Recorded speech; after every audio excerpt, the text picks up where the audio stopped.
Que la grâce et la paix vous soient données de la part de Dieu notre Père et de Jésus-Christ notre Seigneur. Amen. Le texte biblique retenu pour notre méditation de ce vendredi 14 novembre 2025 est tiré de l'Évangile selon Matthieu au chapitre 25 du verset 31 au verset 46.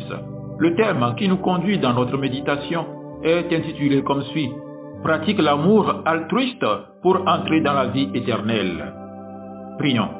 Seigneur notre Dieu, ouvre nos cœurs à ta parole, fais briller ta lumière dans nos esprits, afin que nous comprenions ta volonté et que ta vérité nous transforme. Que ton esprit nous enseigne à aimer comme Jésus nous a aimés, pour que ta parole devienne vie en nous. Amen. Lorsque le Fils de l'homme viendra dans sa gloire avec tous les anges, il s'assiera sur le trône de sa gloire. Toutes les nations seront assemblées devant lui. Il séparera les uns d'avec les autres, comme le berger sépare les brebis d'avec les boucs. Et il mettra les brebis à sa droite et les boucs à sa gauche. Alors le roi dira à ceux qui seront à sa droite: Venez, vous qui êtes bénis de mon Père, prenez possession du royaume qui vous a été préparé dès la fondation du monde. Car j'ai eu faim, et vous m'avez donné à manger. J'ai eu soif, et vous m'avez donné à boire. J'étais étranger, et vous m'avez recueilli. J'étais nu, et vous m'avez vêtu. J'étais malade, et vous m'avez rendu visite. J'étais en prison, et vous êtes venus vers moi. Les justes lui répondront: Seigneur, quand avons-nous vu avoir faim, et t'avons-nous donné à manger, ou avoir soif, et t'avons-nous donné à boire? Quand avons-nous vu étranger, et t'avons-nous recueilli, ou nu, et t'avons-nous vêtu? Quand avons-nous vu malade, ou en prison, et sommes-nous allés vers toi? Et le roi leur répondra: Je vous le dis en vérité, toutes les fois que vous avez fait ces choses à l'un de ces plus petits de mes frères, c'est à moi que vous l'avez faite. Ensuite, il dira à ceux qui seront à sa gauche: Retirez-vous de moi, maudits, allez dans le feu éternel qui a été préparé pour le diable et pour ses anges. Car j'ai eu faim et vous ne m'avez pas donné à manger. J'ai eu soif et vous ne m'avez pas donné à boire. J'étais étranger et vous ne m'avez pas recueilli. J'étais nu et vous ne m'avez pas vêtu. J'étais malade et en prison et vous ne m'avez pas rendu visite. Ils répondront aussi: Seigneur, quand avons-nous vu ayant faim, ou ayant soif, ou étranger, ou nu, ou malade, ou en prison, et ne t'avons-nous pas assisté? Et il leur répondra: Je vous le dis en vérité, toutes les fois que vous n'avez pas fait ces choses à l'un de ces plus petits, c'est à moi que vous ne les avez pas faites. Et ceux-ci iront au châtiment éternel, mais les justes à la vie éternelle. Amen. Bien-aimés dans le Seigneur, le passage que nous venons de lire est l'un des plus puissants de tout l'Évangile. Jésus y dévoile la scène du jugement final. Toutes les nations sont rassemblées devant le Fils de l'homme dans sa gloire. Il sépare les uns des autres comme un berger sépare les brebis des boucs. Et le critère de cette séparation n'est ni la richesse, ni la position sociale, ni même la connaissance religieuse, mais l'amour vécu dans le concret. J'avais faim et vous m'avez donné à manger. J'étais étranger et vous m'avez accueilli. Autrement dit, c'est par la pratique de l'amour altruiste que se manifeste la véritable foi et que s'ouvre la porte de la vie éternelle.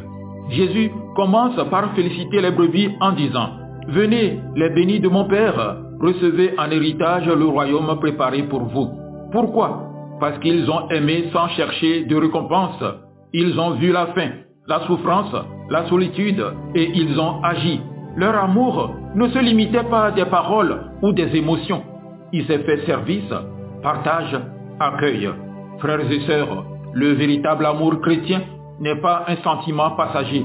C'est une décision, une disposition du cœur à se donner pour le bien de l'autre. C'est ce qu'on appelle l'amour altruiste. Un amour qui ne cherche pas son propre intérêt, mais celui de l'autre. Et c'est cela qui distingue les enfants du royaume. Car aimer ainsi, c'est ressembler au Père céleste qui fait lever son soleil sur les bons et sur les méchants. Mais Jésus va plus loin. Il révèle un mystère bouleversant.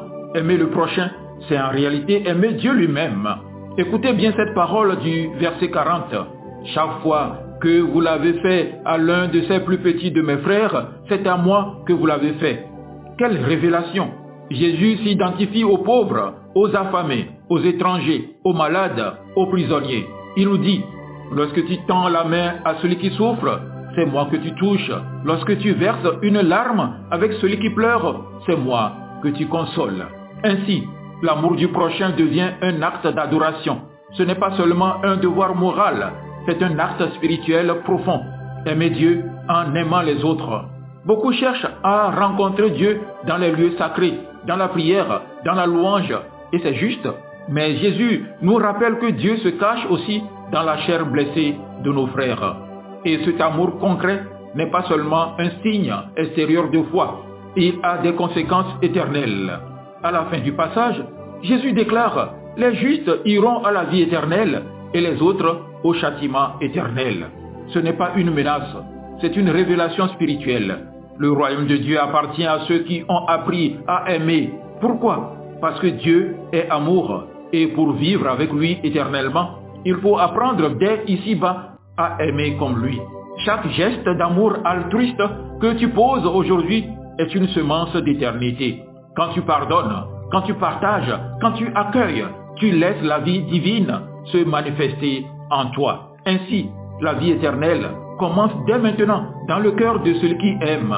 Mais cet appel à l'amour ne doit pas rester théorique. Il nous pousse à agir concrètement dans notre quotidien. Frères et sœurs, le monde a faim, pas seulement de pain, mais d'amour, d'écoute, de compassion. Les plus petits ne sont pas seulement loin, ils sont souvent tout près de nous. Un voisin isolé, un collègue en détresse, un membre de famille blessé.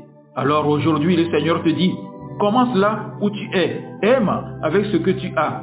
Tu n'as peut-être pas beaucoup de ressources, mais tu peux donner du temps, une oreille attentive, un sourire, une prière. L'amour altruiste n'attend pas les grandes occasions, il se vit dans les petits gestes du quotidien.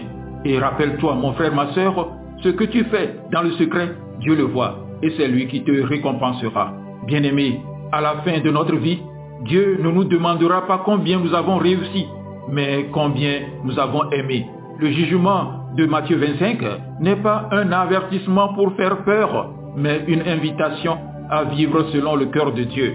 Alors que le monde se ferme souvent à la compassion, Jésus nous appelle à ouvrir nos mains, à ouvrir nos cœurs, à devenir des témoins de l'amour altruiste. Ce que vous avez fait au plus petit de mes frères, c'est à moi que vous l'avez fait. Puissions-nous vivre cet amour chaque jour, afin qu'au dernier jour, nous entendions cette parole glorieuse. Venez, les bénis de mon Père, recevez en héritage le royaume préparé pour vous. Amen. Belle journée à vous tous.